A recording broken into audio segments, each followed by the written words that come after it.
A blessed day to everyone. Welcome to our daily podcast, Hope and Strength for the Journey.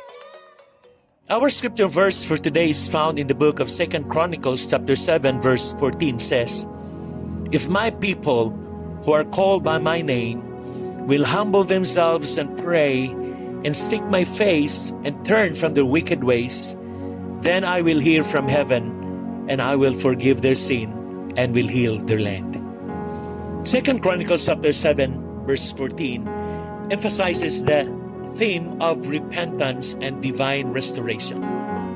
In this verse, God promises that if His people humble themselves, pray, seek His face, and turn from their wicked ways, He will hear their prayers, forgive their sins, and heal their land.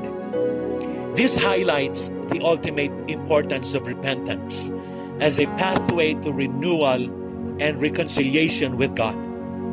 It underscores the necessity of humility and active seeking of God's presence in times of trouble. Number 1, acknowledging our need for repentance. Sa 2 Chronicles chapter 7 verse 14, sinasabi na kailangan nating ibalik ang ating mga puso sa Diyos. Mahalaga ang pagkilala na tayo ay nagkakamali at kailangan ng pagbabago. Ang unang hakbang sa revival ay ang pagtanggap ng ating mga pagkukulang. To acknowledge the need for repentance, consider these steps. Number 1, self-reflection. Take time to examine your thoughts and actions. Number 2, recognize wrongdoing, meaning identify specific behaviors or attitudes that may need change. And number 3, feel genuine remorse. Allow yourself to feel the impact of your actions on others and yourself. Amen. Seek understanding, meaning delve into the reasons behind your actions and their consequences.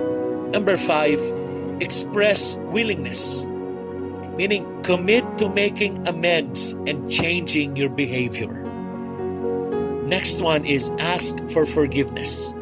Reach out to those affected and express your regret. And the last one, take action. Implement changes in your life to prevent recurrence. Amen. Number 2, humbling ourselves before God. Sinasabi dito na dapat tayong magpakumbaba. Ang tunay na pagpapakumbaba ay ang pagtanggap na wala tayong kakayahang baguhin ang ating mga sarili nang walang tulong ng Diyos.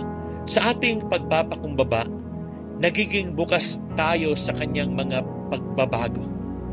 Humbling ourselves before God fosters a deeper connection, acknowledging His sovereignty and our dependence on Him.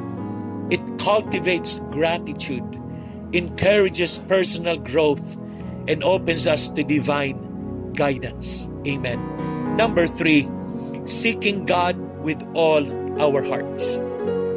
Ang verse ay nagtuturo sa atin na dapat tayong tumawag sa Diyos.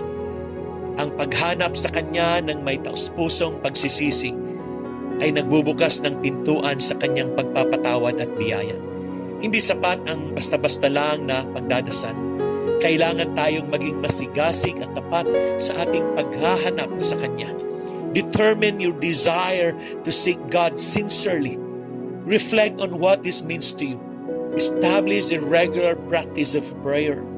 Speak openly with God, sharing your thoughts, desires, and concerns. Read and meditate on sacred texts. This helps us understand God's nature and teachings. Amen. And number 4, experiencing His healing and restoration. Kapag tayo ay nagrepent, ipinapangako ng Diyos na Kanyang pagpapalain at pagagalingin ang ating bansa at buhay. Ang revival ay hindi lamang spiritual kundi pati na rin physical at emotional. Sa pamamagitan ng Kanyang kapangyarihan, ang mga sugat natin ay maaaring mapagaling. Engaging in sincere prayer can foster a deep connection with God, opening your heart to His presence and guidance. Amen. And as I wind up, sa pagkakataong ito, inaanyayahan tayo ng Diyos na ibalik ang ating mga puso sa Kanya. Ang revival ng repentance ay nagsisimula sa ating pagkilala, pagpapakumbaba, paghahanap at pagtanggap ng Kanyang pagpapagaling. Halina't magtulungan tayong bumalik sa Kanya at maranasan ang tunay na pagbabago. Amen. Let us look to God in prayer. Heavenly Father, we come before you with humble hearts, seeking your face and turning from our wicked ways. We ask for a spirit of repentance to sweep through our hearts and our land. May we seek you earnestly, and in our humility, may you hear our prayers from heaven. Heal our land and restore us, O Lord.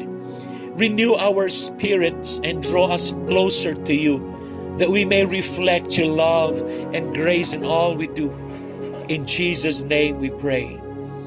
Amen and amen. Again, good day and have a wonderful day ahead of you. God bless you and your whole family. See you again tomorrow.